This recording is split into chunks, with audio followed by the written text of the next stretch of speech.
ಎಂಟನೆಯ ಸಂತಾನದಿಂದ ಕಂಸನ ಅಂತ್ಯ ಆಗುವ ತನಕ, ಅವನೇ ಬಂದು ತನ್ನ ತಾಯಿಯನ್ನು ಇಲ್ಲಿಂದ ಕರೆದೊಯ್ಯುವ ತನಕ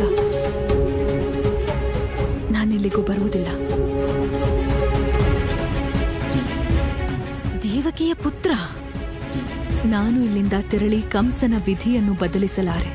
ಯಾವ ಉದ್ದೇಶಕ್ಕೆ ಅಶರೀರವಾಣಿಯಾಗಿತ್ತೋ, ಯಾವ ಉದ್ದೇಶಕ್ಕೆ ನಮ್ಮ 8ನೆಯ ಸಂತಾನದ ಜನ್ಮವಾಗಿತ್ತೋ, ಅದೆಲ್ಲವೂ ಆ ಪಾಪಿ ಕಂಸನ ಅಂತ್ಯಕ್ಕಾಗಿ.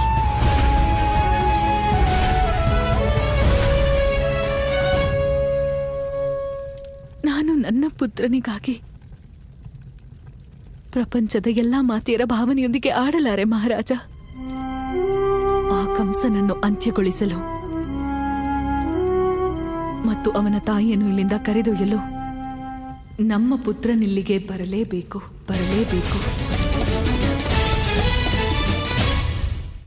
ಹೇಳ್ಬಿಡ್ತಾನೆ, ನೀವು ಬ್ರಹ್ಮಜ್ಞಾನಿಗಳು, ಇದನ್ನ ಹುಡುಗಾಟ ಅನ್ಕೊಂಡು ಕ್ಷಮಿಸಿಬಿಡಿ. ಅಪ್ಪ, ನಾನು ಏನ್ ಹೇಳ್ತಿದ್ದೆ ಅಂದ್ರೆ, ಸಾಕು ಕಂದ, ನೀನ್ ಒಂದೇ ಒಂದು ಮಾತಾಡಿದ್ರು ಕೂಡ ನಿನ್ ತಾಯಿ ನಿನ್ ಹತ್ರ ಯಾವತ್ತೂ ಮಾತಾಡಲ್ಲ. ಸರಿ ಅಮ್ಮ, ನಾನೇನು ಮಾತಾಡಲ್ಲ. ಬ್ರಹ್ಮದೇವ, ಒಬ್ಬ ತಾಯಿ ಬೇಡಿಕೆಗೆ ಇಲ್ಲ ಅನ್ಬೇಡಿ.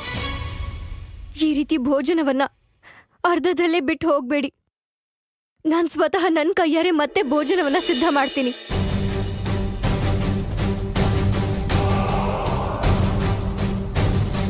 ಕೂತ್ಕೊಳ್ಳಿ.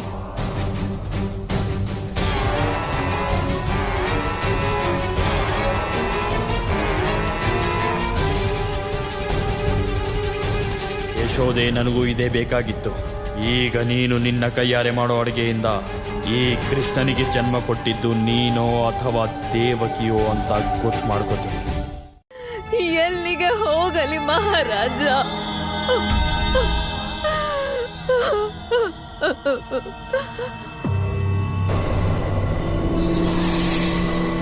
ಮಹಾರಾಣಿ ರೋಹಿಣಿ ಯಾಕಿನ್ನೂ ಬರಲಿಲ್ಲ? ಕಂಸನ ಸೈನಿಕರು ಬಂದ್ರೆ ಅನರ್ಥವಾಗಿಬಿಡುತ್ತೆ. ನನಗೆ ನಿನ್ನ ನೋವು ಅರ್ಥವಾಗುತ್ತದೆ ರೋಹಿಣಿ. ನಾನಿಲ್ಲಿ ದೇವಕಿಯೊಂದಿಗೆ ನೋವನ್ನು ಹಂಚಿಕೊಳ್ಳುತ್ತೇನೆ. ಆದರೆ ನೀನು ನಿನ್ನ ಎಲ್ಲಾ ನೋವನ್ನು ಒಬ್ಬಳೇ ಅನುಭವಿಸಲೇಬೇಕು.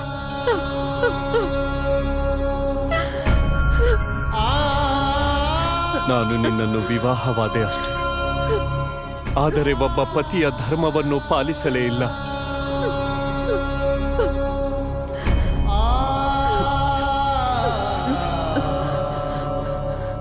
ನನ್ನನ್ನು ಕ್ಷಮಿಸು ರೋಹಿಣಿ, ನಿನಗೆ ದ್ರೋಹ ಮಾಡಿದ್ದೇನೆ.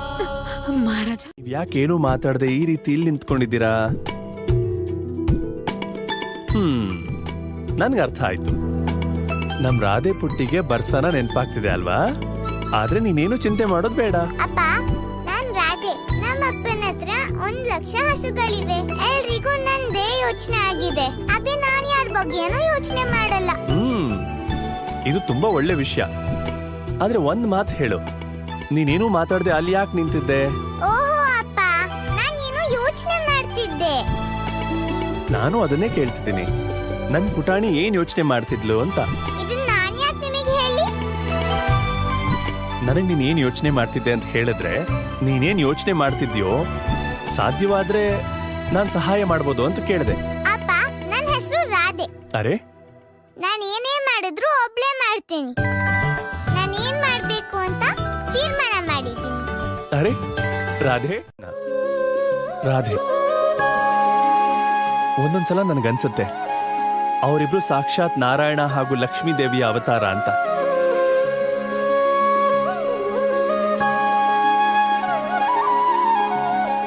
ಯಾಕಂದ್ರೆ ಇಷ್ಟೊಂದು ಪ್ರೀತಿ ಪ್ರಭು ವಿಷ್ಣು ಮತ್ತೆ ಲಕ್ಷ್ಮೀ ದೇವಿ ಮಧ್ಯೆ ಇರೋಕ್ ಮಾತ್ರ ಸಾಧ್ಯ. ಪ್ರೀತಿನ? ರಾಧಾ ಅಂತೂ ಕೃಷ್ಣನ್ ಹತ್ರ ಜಗಳ ಆಡೋ ಅವಕಾಶ ಹುಡುಕ್ತಿರ್ತಾಳೆ. ಜಗಳ ಅಲ್ಲ ಕೀರ್ತಿ, ಅಧಿಕಾರ ಚಲಾಯಿಸೋ ಅವಕಾಶಕ್ಕೆ. ಜನ್ಮ ಜನ್ಮಾಂತರದಿಂದ ರಾಧೆಗೆ ಕೃಷ್ಣನ ಮೇಲೆ ಅಧಿಕಾರ ಇದೆ ಅನ್ನೋ ಹಾಗೆ ಏನೂ ಇದೆ, ಆದ್ರೆ ಅದ್ ನಮ್ಗೆ ಅರ್ಥ ಆಗ್ತಿಲ್ಲ ಅಷ್ಟೇ. ಆದ್ರೆ ಒಂದು ವಿಷಯ ಮಾತ್ರ ಸತ್ಯ, ರಾಧೆ ಗೋಕುಲಕ್ಕೆ ಬಂದಿದ್ ಮಾತ್ರ ಕಾರಣ ಇಲ್ಲದೆ ಅಲ್ಲ.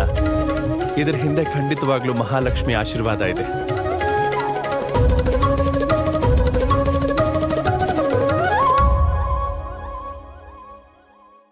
ಏನು ಹೇಳುತ್ತಿರುವಿರಿ ಮಹಾರಾಜ? ಬಿಡು ಬಿಡುಗಡೆಗೊಳಿಸುತ್ತಾನೆ.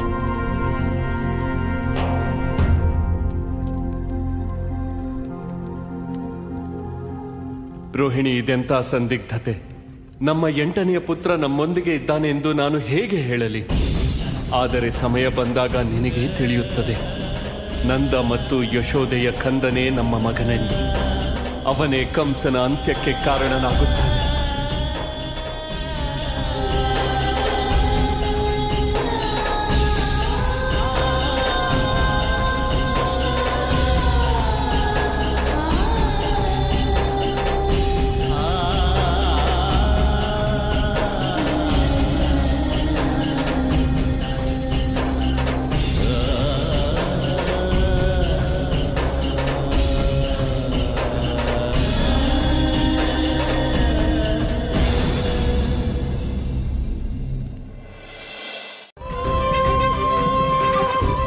ಆಗ ನಾನು ಮತ್ತೆ ವಾಮನ ರೂಪದಲ್ಲಿ ಅವರಿಗೆ ಪುತ್ರನಾದೆ.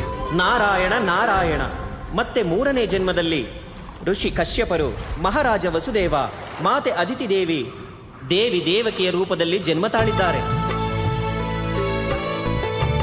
ಅವರಿಗೆ 3ನೇ ಬಾರಿಯೂ ಈ ಸೃಷ್ಟಿಯ ಪಾಲಕನಿಗೆ ಮಾತಾಪಿತರಾಗುವ ಸೌಭಾಗ್ಯ ಪ್ರಾಪ್ತವಾಗಿದೆ. ನೀವು ಹೇಳುತ್ತಿರುವುದು ನಿಜ ದೇವರ್ಷಿ. ಮಹಾರಾಜ ವಸುದೇವ ಧನ್ಯರು, ದೇವಿ ದೇವಕಿ ಧನ್ಯರು. ಅವರ ಭಕ್ತಿ ಮತ್ತು ಧರ್ಮದ ಕಾರಣಕ್ಕೆ ಸ್ವತಃ ನಾರಾಯಣನನ್ನೇ ಪುತ್ರನಾಗಿ ಪಡೆಯುವ ಸೌಭಾಗ್ಯ ಒದಗಿದೆ. ನನಗೆ ಅರ್ಥವಾಯಿತು ಪ್ರಭು, ಸಂಪೂರ್ಣವಾಗಿ ಅರ್ಥವಾಯಿತು.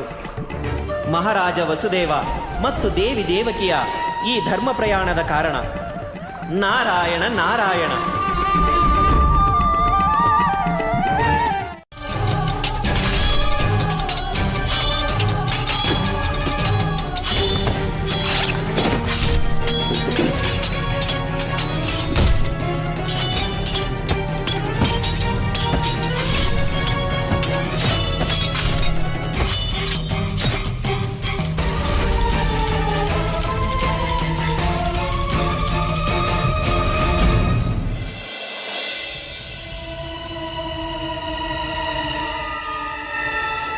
ನನ್ನನ್ನು ಕ್ಷಮಿಸಿಬಿಡಿ ಮಾಹಿಷ್ಮತಿಯ ವೀರರೇ.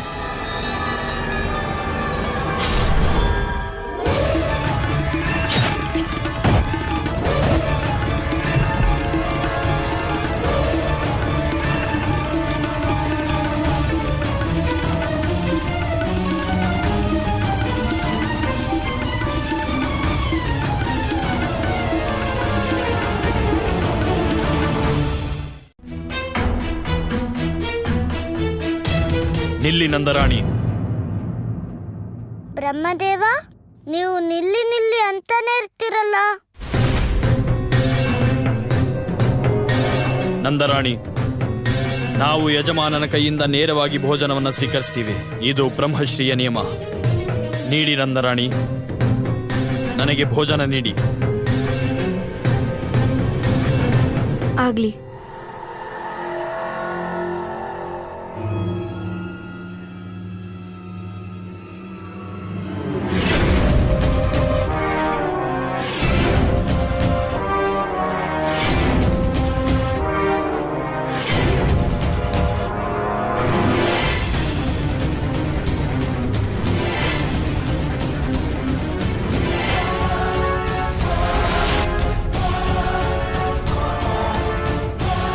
ತಪ್ಪಾಗಿ ತಿಳ್ಕೋಬೇಡಿ.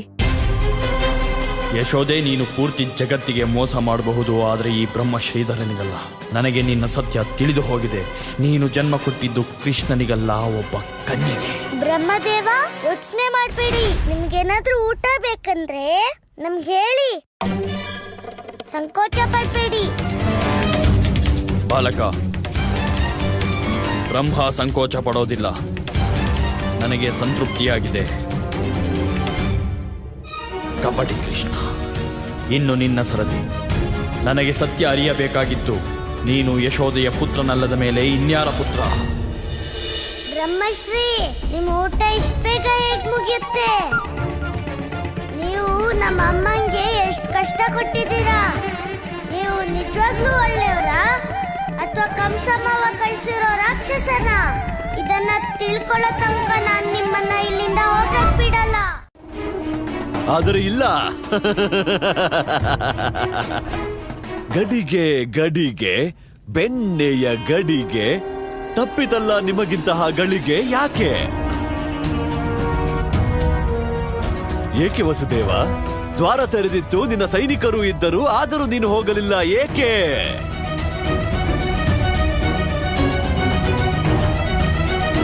ಸೋದರಿ,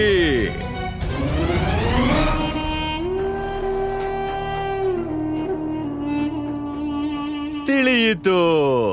ಪ್ರೇಮ, ನನ್ನ ಪ್ರೇಮವೇ ನಿಮ್ಮನ್ನೆಲ್ಲಿ ಬಂಧಿಸಿಟ್ಟಿದೆ. ಅವಕಾಶ ಸಿಕ್ಕರೂ ನೀವಿಲ್ಲಿಂದ ಹೊರಗೆ ಹೋಗದಂತೆ. ಗಡಿಗೆ ಗಡಿಗೆ ಬೆಣ್ಣೆಯ ಗಡಿಗೆ, ನಿಮ್ಮ ನಿರ್ಣಯ ಸರಿಯಾಗಿದೆ.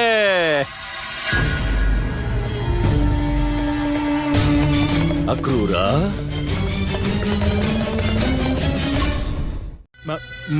ಮಹಾರಾಜ, ಅದು ಮರತೆಯ ಹೋಗಲಿ ಬಿಡು. ಭಾವನವರೇ,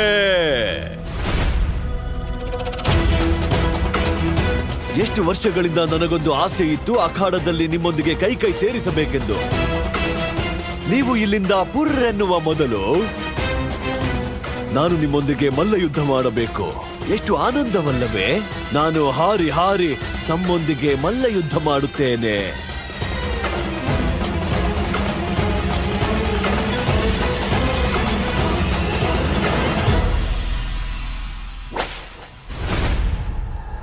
ನೀನು ಮಲ್ಲ ಯುದ್ಧದ ತಯಾರಿ ನಡೆಸು. ನಾನು ಷಡ್ಯಂತ್ರಿಯನ್ನು ಪತ್ತೆ ಮಾಡುತ್ತೇನೆ.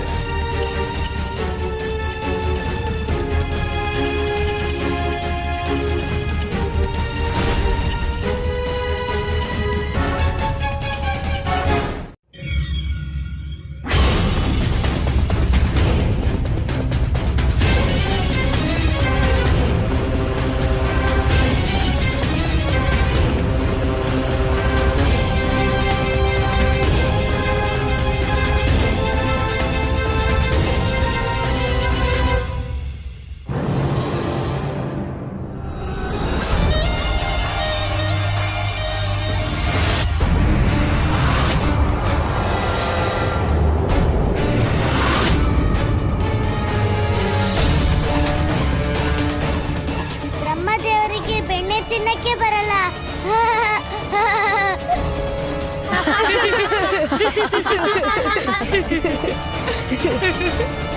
ಕೃಷ್ಣ, ನೀನು ಬ್ರಹ್ಮಜ್ಞಾನಿ ಶ್ರೀಧರನಿಂದ ಸತ್ಯವನ್ನ ಮುಚ್ಚಿಡೋಕ್ಕಾಗಲ್ಲ.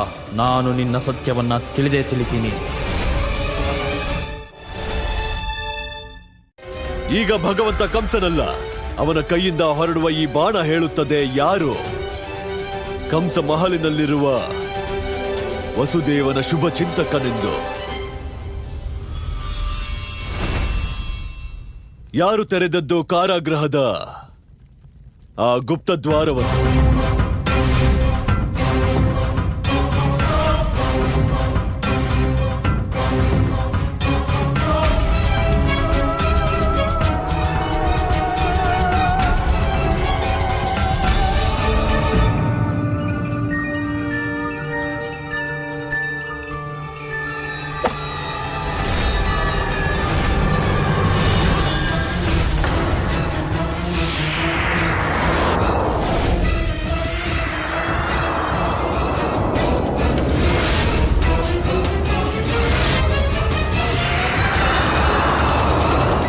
ನಾವೆಲ್ಲರೂ ಕ್ಷಮೆ ಕೇಳ್ತಾ ಇದ್ದೀವಿ. ಆದ್ರೆ ನೀವು ಈ ದಕ್ಷಿಣೆಯನ್ನ ಸ್ವೀಕರಿಸದೆ ಹೋದ್ರೆ ಈ ನನ್ನ ಅನುಷ್ಠಾನ ಪೂರ್ತಿ ಆಗೋದಿಲ್ಲ. ದಯವಿಟ್ಟು ದಕ್ಷಿಣೆ ಸ್ವೀಕರಿಸಿ ಅನುಷ್ಠಾನನ ಪೂರ್ತಿಗೊಳಿಸಿ.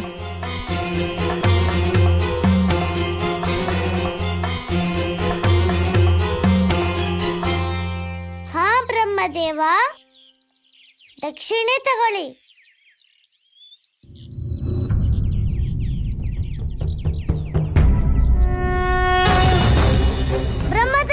ಬ್ರಹ್ಮದೇವ,